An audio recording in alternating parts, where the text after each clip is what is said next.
कल Drew McIntyre के SmackDown में अनडिस्प्यूटेड चैंपियन बनने के साथ भाई डब्ल्यूडब्ल्यूई में चीजें बहुत ज्यादा चेंज हो चुकी हैं। उन्हीं सारी चीजों के बारे में आज हम इस वीडियो में बात करने वाले हैं। रॉयल रंबल में क्या अब नई चीजें होंगी, रेसल मेनिया के जो प्लान्स हैं, कैसे डब्ल्यूडब्ल्यूई उसमें भी चेंजेस कर रही है, और क्यों ड्रू मैकिंटायर बने अनडिस्प्यूटेड चैंपियन स्मैकडाउन, और कोडी के पास से टाइटल गया क्यों। सबसे पहले तो ड्रू मैकिंटायर के रिएक्शन से ही शुरू करते हैं। ये बंदा जब चैंपियन नहीं था तब इसका सोशल मीडिया पे स्पेशली अगर बात करूं ट्विटर पे इतना ज्यादा रोला था। सोचो अब ये क्या करने वाला है। ये फोटो ड्रू मैकिंटायर ने अनडिस्प्यूटेड चैंपियनशिप के साथ पोस्ट करे, उसका कैप्शन देखो, no longer bored at work. और ये उनका आपको पता है फेमस रहा है, उन्होंने पिछली रेसलमेनिया में उससे पहले रेसलमेनिया में भी इसी कैप्शन के साथ जो है ट्वीट्स करे हुए हैं। लेकिन अब बंदा चैंपियन बन गया है तो वो उतना बोर नहीं हो रहा। फिर ये फोटो उन्होंने पोस्ट करी है जो कि हमने काफी सारे फुटबॉल प्लेयर्स को, क्रिकेटर्स को देखा है जब वो अपने ट्रॉफी के साथ सोते हैं, तो वैसी फोटो है। लोग इसको मेसी वाले फोटो से बहुत ज्यादा कंपेयर कर रहे हैं। भाई इंस्टाग्राम पे, ट्विटर पे इन सारी पोस्ट के ऊपर बहुत ज़्यादा लाइक्स हैं। इवन ये वाली फोटो तो 700K लाइक्स से ऊपर पहुंच चुकी है इंस्टाग्राम पे। तो ड्रू मैकिंटायर को भाई मतलब रिएक्शंस बहुत अच्छे मिल रहे हैं। फिर उसके बाद उन्होंने अपने ट्विटर पे वही है अपना वो जो सैवेज ट्वीट्स हैं वो भी करने शुरू कर दिए। यहाँ पे देखो क्या क्या लोगों ने कॉमेंट्स किए हैं, उस पर वो रिप्लाई कर रहे हैं। ये एक रेसलओप्स का एक ट्वीट है जिसमें वो बता रहे हैं कि अनडिस्प्यूटेड चैंपियनशिप का रेन खत्म हो गया, और उस पर कोट करके ड्रू मैकिंटायर ने रिप्लाई किया कि ही डिड द थिंकेबल। ये जो उल्टे उल्टे इंस्टाग्राम पे नहीं कॉमेंट हो जाते, एंड ऑफ एन एरर ऐसे करके वो कर रहे। बाकी अभी तीसरा कॉमेंट भी पढ़ सकते हो कि वो कैसे खुशी जाहिर कर रहे हैं अपनी बहुत ज़्यादा कि अब वो जो है चैंपियनशिप जीत चुके हैं। लेकिन एक सबसे बड़ी और सबसे प्यारी चीज़ क्या हुई उनके चैंपियन बनने के बाद, जो अगला ही शो ड्रू मैकिंटायर ने काम किया है, मतलब जिस लाइव इवेंट का वो पार्ट बने, वो उनके होम टाउन से ही था। वो स्कॉटलैंड से था, वो ग्लासगो से था। और डब्ल्यूडब्ल्यूई ने मतलब ये चीज़ बहुत पहले लाइव इवेंट्स मैंने देख ली थी, लेकिन भाई इस चीज़ का इससे लिंक बनाने का मुझे कोई सेंस लगाने की, क्योंकि सिर्फ एक लाइव इवेंट है इस वजह से ड्रू मैकिंटायर चैंपियनशिप जीतेंगे, उतनी छोटी चीज़ के ऊपर वो डिपेंड नहीं करती। लेकिन देखो भाई अब क्या हो गया कि ड्रू मैकिंटायर चैंपियन बन गए, और पहला ही शो उन्होंने जो वर्क किया वो अपने ही होम टाउन में था, वहीं पे उनको एंट्री करने को मिली। फिर मैच के बाद उन्होंने एक प्रोमो भी कट किया, और वो पूरी कैसे स्टोरी बता रहे हैं कि जब वो चैंपियन बने थे 2020 में तब कोई भी क्राउड नहीं था उनके सामने, लेकिन अब जब वो 2026 में चैंपियन बने हैं तो पहली जगह जहां पे उन्होंने एंट्री मारी है एज चैंपियन वो अपने ही होम टाउन में। इस बात को बोलते हैं, और वो उस वाली टाइसन फ्यूरी वाली चीज़ को भी वो मेंशन करते हैं जब रोमन रेंस ने उनको क्लैश एट द कैसल में हरा दिया था, और उसके बाद उनको टाइसन फ्यूरी के साथ वो गाना गाना पड़ गया था। उस चीज़ की फ्रस्ट्रेशन को भी उन्होंने निकाला। वो तो खैर विंस का ज़माना था, उस टाइम पे जो करने के लिए बोला गया था वो ड्रू मैकिंटायर ने किया था। लेकिन वो चीज़ आज भी अगर ड्रू मैकिंटायर ने मेंशन करी तो बताती कि उनको भी कितना वियर्ड लगा था कि एक तो वो टाइटल जीते नहीं और उसके बाद वो गाना वाना गा रहे हैं उस क्राउड के सामने। तो वो चीज़ ड्रू मैकिंटायर के लिए भी इतनी वियर्ड थी कि उनको आज भी ये मेंशन करनी पड़ी। तो ये एक पूरा एक फुल सर्कल वाला जो मूवमेंट है वो ड्रू मैकिंटायर के लिए क्रिएट हुआ। लेकिन सबसे बड़ी बात ये है कि डब्ल्यूडब्ल्यूई आजकल ऐसा टाइटल चेंजेस करती नहीं है जैसे कोई एक बंदा चैंपियन बन जाए। अब अगर आप पिछले ही अनडिस्प्यूटेड चैंपियंस देखोगे तो अभी ड्रू है भाई, अभी भी अनरियल सा लग रहा है कि ड्रू चैंपियन है। उससे पहले कोडी रोड्स, उससे पहले फिर ये जॉन सीना, उससे पहले रोमन रेंस। तो इतने टाइम से अनडिस्प्यूटेड चैंपियन भी कितने कम है। तो ऐसे title changes WWE major shows पर ही करती है। तो स्मैकडाउन में कैसे हो गया, तो इसके बारे में bodyslam.net ने रिपोर्ट किया कि रेसल पलूजा में ही आइडिया पिच किया गया था कि ड्रू मैकिंटायर चैंपियन बन जाएंगे और कोडी रोड्स के पास से वो टाइटल चला जाएगा। और इसीलिए ऐसा लग रहा था कि भाई ये हो क्या रहा है कि ड्रू मैकिंटायर चैंपियन बन क्यों नहीं रहा। अगर वो इतनी बार मैचेस कर रहा है तो इसका फिर एंड गोल है क्या, डब्ल्यूडब्ल्यूई वाली स्टोरी लाइन से निकालना क्या चाहती है। और सेम चीज इस बार भी हुई, ना सिर्फ ड्रू मैकिंटायर बल्कि कोडी रोड्स, इन दोनों ने खुद पिच किया कि इस मैच में जो टाइटल चेंज है वो बिल्कुल सही डिसीजन रहेगा करने के लिए। और इस बार डब्ल्यूडब्ल्यूई के जो क्रिएटिव लोग हैं, या मैं भी बोल सकते हैं ट्रिपल एच हैं, उनको आइडिया ज्यादा बेटर लगा, और इस वजह से हमने स्मैकडाउन में टाइटल चेंज देखा जब अनडिस्प्यूटेड चैंपियनशिप कोडी रोड्स के पास से, अब कोडी रोड्स के पास से निकल के अब ड्रू मैकिंटायर के पास आ चुकी है। ये चीज डब्ल्यूडब्ल्यूई ने स्मैकडाउन में करी है, और इसके पीछे जो पूरी क्रिएटिव प्रोसेस है वो इस तरीके से रही थी। और इस चीज में हमको कोडी रोड्स को भी अप्रिशिएट करना चाहिए, जो कि ये बताता है कि अगर आपका मेन गोल कंपनी को ऊपर लेके जाना है तो फिर आप उसमें बहुत ही सेल्फलेस डिसीजंस ले सकते हो, और वो काम कोडी रोड्स ने यहाँ पे किया है। बाकी इसका मे भी अगर डब्ल्यूडब्ल्यूई कभी कुछ अनरियल शूट करेगी तो और पता चलेगा, लेकिन ये एग्जैक्ट वो प्रोसेस थी इस ड्रू मैकिंटायर के चैंपियन बनने के पीछे, जो कि हमने कल स्मैकडाउन में देखा। अब एक इंटरेस्टिंग स्टोरी यहाँ से एक और नई शुरू हो रही है कि जेकब फार्टू फाटू को कल हमने स्मैकडाउन में जो देखा, और उन्होंने एक बहुत बड़ा रोल प्ले किया कि क्यों ड्रू मैकिंटायर चैंपियन बन गए। पहले आके उन्होंने ड्रू मैकिंटायर को बजाया तो देख के ये लगा कि ये जो मिस्ट्री अटैकर है जेकब फाटू का, वो स्टोरी जो डब्ल्यूडब्ल्यू ने बिल्कुल बिल्कुल एक 2-3 हफ्ते चलाई, उसके बाद गायब कर दी थी, लेकिन फिर भी हम उस वाली स्टोरी के ऊपर स्टिक करेंगे कि वो मिस्ट्री अटैकर ड्रू मैकिंटायर था। लेकिन उसके बाद जेकब फाटू कोडी रोड्स को भी मारने लग गए। तो अब इसके पीछे रीजन क्या है? क्या मिस्ट्री अटैकर कोडी रोड्स तो नहीं है? कुछ लोग फिर यहां से बोल रहे हैं कि शायद ये इशारा हो सकता है कोडी रोड्स के हील टर्न का भी, क्योंकि अब उनके पास चैंपियनशिप तो है नहीं। तो एग्जैक्टली ये स्टोरी का मतलब ये किस डायरेक्शन में जा रही है? तो अभी देखो, जेकब फाटू के कैरेक्टर को देख के भी समझ में नहीं आ रहा कि ये बंदा हील है या ये बेबी फेस है, क्योंकि अगर ये बंदा बेबी फेस है तो फिर हमको ये मानना पड़ेगा कि ड्रू को भी मारा, कोडी को भी मारा, तो इसके पीछे तो फिर मतलब यही है कि शायद कोडी रोड्स भी हील बनने वाले हैं। लेकिन शायद फिर जेकब फाटू का कैरेक्टर थोड़ा ट्विनर भी हो सकता है, इस वजह से वो गुस्से में था बहुत ज्यादा और उसने कोडी रोड्स को बजा दिया, और उसके बाद आगे जाके बोले कि भाई मैंने तो हीट ऑफ द मूवमेंट में तेरे को भी मार दिया था, ऐसे करके स्टोरी चला सकते हैं।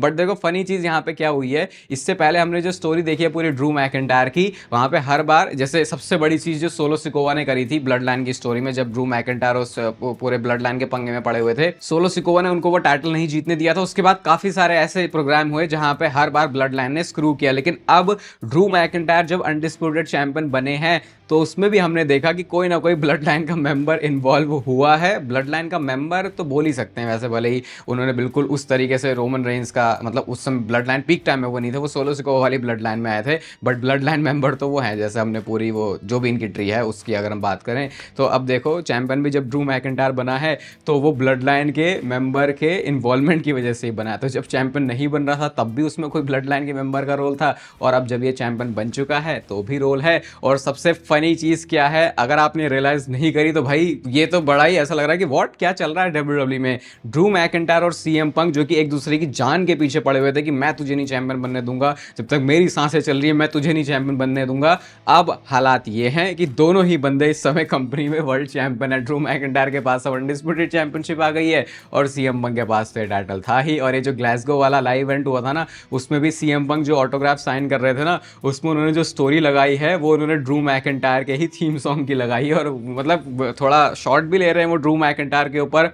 अब इंटरेस्टिंग हो सकता है अगर डब्ल्यूडब्ल्यू इस वाली स्टोरी लाइन को भी दिखाए। वैसे कुछ एक मूवमेंट के लिए डब्ल्यूडब्ल्यू दिखा सकती है, क्योंकि आजकल सिर्फ स्टोरी को टीज करना तो डब्ल्यूडब्ल्यू को बहुत अच्छी तरीके से आता। तो मे बी अगर दोनों चैंपियंस हैं, मतलब कुछ बनता नहीं इनका आमने सामने आने का, बट स्टिल अगर वो ऐसे दिखा दें कि देख हम दोनों इतने लड़ मर रहे थे और हम दोनों के पास टाइटल है, एक तो हील और बेबी फेस है, तो वैसे भी अलाइन कर नहीं सकते। तो अगर डब्ल्यूडब्ल्यू कुछ छोटा सा ऐसे दिखा दे टीवी पर नहीं, अगर कुछ ऐसे सोशल मीडिया के लिए भी, तो वो एक फनी चीज़ हो सकती है, क्योंकि कहाँ इन दोनों की स्टोरी थी चैंपियनशिप तक जाने के लिए एक दूसरे को रोकने की, लेकिन अब दोनों के ही पास चैंपियनशिप आ चुकी है। और ड्रू मैकिंटायर ने अनडिस्प्यूटेड चैंपियनशिप जीतने के साथ एक ऐसी चीज कर ली जो कि अब तक किसी ने नहीं करी है, और ऐसा करने वाले भी वो हमेशा पहले ही रहेंगे। जो दोनों टाइटल्स दिख रहे हैं, वर्ल्ड हेवीवेट चैंपियनशिप और अनडिस्प्यूटेड चैंपियनशिप, ये दोनों जो पीछे हैं, ये पहले ऐसे बंदे बने हैं ड्रू मैकिंटायर होल्ड करने वाले इस नए वर्ल्ड हेवीवेट चैंपियनशिप के डिजाइन के साथ। इससे पहले अभी तक ये चीज़ किसी ने करी नहीं थी। और अगर आपके दिमाग से निकल गया कि ड्रू मैकिंटायर ने वर्ल्ड हेवीवेट चैंपियनशिप भी जीती है, तो ये तब जीती थी जब रेसलमेनिया था, और उसके बाद फिर वहां पे आके हमने देखा था कि डेविन प्रीस्ट ने कैश इन कर लिया था। तो ये कारनामा करने वाले ड्रू मैकिंटायर बने हैं पहले सुपरस्टार। चलो, चैंपियनशिप अब ड्रू मैकिंटायर ने जीत ली है, और ये चैंपियनशिप मैच से पहले ही हमको ये पता चल गया था कि रॉयल रंबल में मैच होगा, जो कि नंबर 1 कंटेंडर बनेगा इस अनडिस्प्यूटेड चैंपियनशिप के लिए, और अनडिस्प्यूटेड चैंपियन उसके सामने अपना टाइटल डिफेंड करेगा। अब जो हमको सारे नेम्स पता चले हैं जो कि इन क्वालिफाइंग मैचेस में होंगे, जिसके बाद एसएनएमई में नंबर 1 कंटेंडर आएगा, वो नेम्स हैं Randy Orton, Miz, Matt Cardona, Trick Williams, Damian Priest, Solo Sikoa, Sami Zayn and Ilja Dragunov. यानी इन 8 नामों में से ही कोई एक नाम होने वाला है जो कि ड्रू मैकिंटायर का चैलेंजर होगा रॉयल रंबल के लिए। और सबसे इंटरेस्टिंग चीज इसमें क्या है कि कोडी रोड्स इस वाली इक्वेशन से पूरी तरीके से बाहर हैं। तो क्या डब्ल्यूडब्ल्यू ने ये सेटअप ही ऐसे किया था कि कोडी रोड्स पहले वो बंदे ना बने जो कि ड्रू मैकिंटायर को चैलेंज करें अनडिस्प्यूटेड चैंपियनशिप के लिए, वो स्टोरी लाइन को किसी डिफरेंट तरीके से अप्रोच कर रहे हैं। अब यहाँ पे अगर आप नाम देखोगे तो सबसे ज्यादा ऑब्वियसली जिस एक नाम के लिए सारे ही फैंस एक साथ यूनाइट होकर रूट करने वाले हैं, वो नाम कोई और नहीं बल्कि रैंडी ओटन का है। तो लेट्स सी अब ये वाला जो टूर्नामेंट है वो कैसे चलता है। ऐसे टाइम पे डब्ल्यूडब्ल्यू शॉक एंड सरप्राइज देने में भी माहिर है, और भाई उस चीज का हुआ क्या जो रैंडी ओटन इतनी बार अनडिस्प्यूटेड चैंपियन चैंपियनशिप को देख रहे थे वो कोडी रोड्स के पास थी। मैंने वो जो ट्वीट भी किया था जो मैंने कुछ दिन पहले आपको दिखाया था कि स्टोरी लाइन शुरू होती है बस कुछ पता नहीं होता इनको आगे कुछ करना भी है नहीं, और वही सेम चीज़ अब कोडी रोड्स और अनडिस्प्यूटेड चैंपियनशिप के साथ भी हो चुकी है। आपको ये मत कहना कि रैंडी ओर्टन सिर्फ अनडिस्प्यूटेड चैंपियनशिप की तरफ देख रहे थे, वो अनडिस्प्यूटेड चैंपियनशिप की तरफ देख रहे थे और वो स्टोरी में कोडी रोड्स थे। अब कोडी रोड्स बाहर हो गए हैं तो ये सेंस नहीं बना सकते आप ज़्यादा बोल के कि नहीं अनडिस्प्यूटेड चैंपियन ही तो देख रहा था बंदा, तो ठीक है अब उसके लिए उसे मैच मिल जाएगा। लेकिन फिर वो कोडी रोड्स वाली चीज़ का क्या हुआ जो हम कह रहे थे कि शायद हील टर्न हो सकता है। इन्होंने अपने भी तो पर्सनल बहुत सारे कनेक्शन दिखाए थे ना, तो वो स्टोरी तो अब निकल ली गायब हो गई। अब वो तो तब की बात है अगर कोडी रोड्स के पास ये जो टाइटल है वो फिर से आता है। बट फिलहाल रॉयल रंबल में ये कुछ होगा ड्रू मैकिंटायर के लिए। देखते हैं अब डब्ल्यूडब्ल्यूई क्या फाइनली वो ट्रिगर पुल करती है और रैंडी ओर्टन वो नाम होता है या फिर नहीं। और देखो ये स्कॉटलैंड वाला जो शो था ना वहीं से एक फोटो और आई है ड्रू मैकिंटायर की। भाई बंदा पूरा मटेरियल है चैंपियन बनने का, आपको ये फोटो साफ साफ बयां करती है। पूरा वो जो वॉरियर स्कॉटिश वॉरियर जो नाम दिया है ड्रू मैकिंटायर को इस टाइटल के साथ, बंदा बिल्कुल ऐसे ही लग रहा है। अभी आप में से बहुत सारे लोग बोलोगे भाई रोहित भाई आप तो बहुत खुश हो गए होगा ड्रू मैकिंटायर चैंपियन बना है। तो ऐसा देखो हर किसी का अपना एक फेवरेट बंदा होता है, लेकिन अब क्योंकि मैं वीडियोस बनाता हूँ ना तो मेरा एक पर्सपेक्टिव भी उसको देखने का अलग है कि अच्छा ये बंदे ने क्या वैसा काम किया, ये क्या वैसी मेहनत करी है जैसे रैंडी ओर्टन है। भाई मेरे को कोई खुजली हो ही नहीं रही उनको चैंपियन देखने की जब तक वो टीवी पे फीचर नहीं हो रहा, तो क्या फायदा उस सुपरस्टार का जो कि अच्छी स्टोरी नहीं दे रहा है या फिर स्टोरी लाइन अच्छी दे ही नहीं सकता जब तक उसको टीवी पे नहीं डाल रहे। लेकिन ड्रू मैकिंटायर ने जो कंसिस्टेंट काम किया है भाई वो डिजर्विंग है, और अब देखना इस चैंपियनशिप के साथ वो डिसअपॉइंट हमको बिल्कुल भी नहीं करने वाले। बिना टाइटल के साथ इतनी बार हारने के बाद अगर स्टिल ड्रू मैकिंटायर ने हमको बिलीव करवा दिया कि मेरी स्टोरी लाइन में तुम घुसे रहो चिपके रहो अपने आप को रेलिवेंट रखा है, तो सोचो अब एज चैंपियन ड्रू मैकिंटायर क्या करने वाला है। और यहीं से अब बात आती है कि ड्रू मैकिंटायर के पास अनडिस्प्यूटेड चैंपियनशिप आ गई है और ये अज्यूम करना सेफ रहेगा कि अब ये ट्रिपल एच का टाइम है, तो यहां पे अगर बंदे के पास चैंपियनशिप आती है तो वो थोड़े लंबे टाइम तक रहती है। तो इसका मतलब ड्रू मैकिंटायर वॉक इन करने वाले हैं रेसलमेनिया में एज योर अनडिस्प्यूटेड चैंपियन। और इससे पहले अनडिस्प्यूटेड चैंपियनशिप की जो स्टोरी थी वो यही थी कि Cody Rhodes as undisputed champion walk in करेंगे और रोमन रेंस के साथ उनका मैच होगा अनडिस्प्यूटेड चैंपियनशिप के लिए, जो कि इनका पार्ट 3 होने वाला है। क्योंकि रोमन रेंस को तो भाई वो चैंपियनशिप चाहिए ही चाहिए। वो हमने सर्वाइवर सीरीज में भी जो देखा था कैसे उन्होंने उस अनडिस्प्यूटेड चैंपियनशिप के ऊपर ही एम किया था, क्योंकि यही वो चैंपियनशिप है जिसने रोमन रेंस को ट्राइबल चीफ बनाया था। तो अब यहां से इक्वेशन क्या है, अब ड्रू मैकिंटायर चैंपियन है, अनडिस्प्यूटेड चैंपियनशिप उनके पास है, कोडी रोड्स के कंधों पर कुछ है नहीं, तो अब रोमन रेंस यहां से क्या करने वाले हैं। सबसे पहली बात, रोमन रेंस और ड्रू मैकिंटायर की ऑलरेडी एक हिस्ट्री है और ये हिस्ट्री है जो हमने पूरे उनके ब्लड लाइन टाइम में देखा था। इवन उससे पहले एक बार जब दोनों बंदे चैंपियंस थे तो सर्वाइवर सीरीज में भी इनका एक सिंगल्स मैच हुआ था, वो वैसे तो ब्रांड वर्सेस ब्रांड वाला था, लेकिन अगर आप ट्राइबल चीफ वाले रेन की बात करोगे तो ड्रू मैकिंटायर का हमने एक बड़ा रोल देखा है इस पूरी स्टोरी में। तो अब क्योंकि रोमन रेंस को अनडिस्प्यूटेड चैंपियनशिप चाहिए, अभी अगर आप ऑड्स में देखोगे तो रोमन रेंस के रॉयल रंबल जीतने के सबसे ज्यादा चांस हैं। तो क्या रोमन रेंस रॉयल रंबल जीत के चैलेंज करने वाले हैं ड्रू मैकिंटायर को, और रेसलमेनिया में जो रोमन रेंस का मैच होगा अब आउट ऑफ नोवेयर वो होगा तो अनडिस्प्यूटेड चैंपियनशिप के लिए, लेकिन उनके अपोनेंट होने वाले हैं ड्रू मैकिंटायर। और वो पुरानी स्टोरी डब्ल्यूडब्ल्यूई दोबारा से रिविजिट करने वाली है 2026 में। बट अब इसमें एक जो थोड़ा कंफ्यूजन है वो ये भी है कि Roman Reigns versus Cody Rhodes के मैच का प्लान है, तो क्या कहीं ऐसा तो नहीं कि ये मैच होगा रेसलमेनिया में लेकिन ये बिना चैंपियनशिप के होगा। पर्सनली यार देखो अगर इसमें चैंपियनशिप इन्वॉल्व नहीं है तो मेरा इंटरेस्ट थोड़ा कम हो जाता है।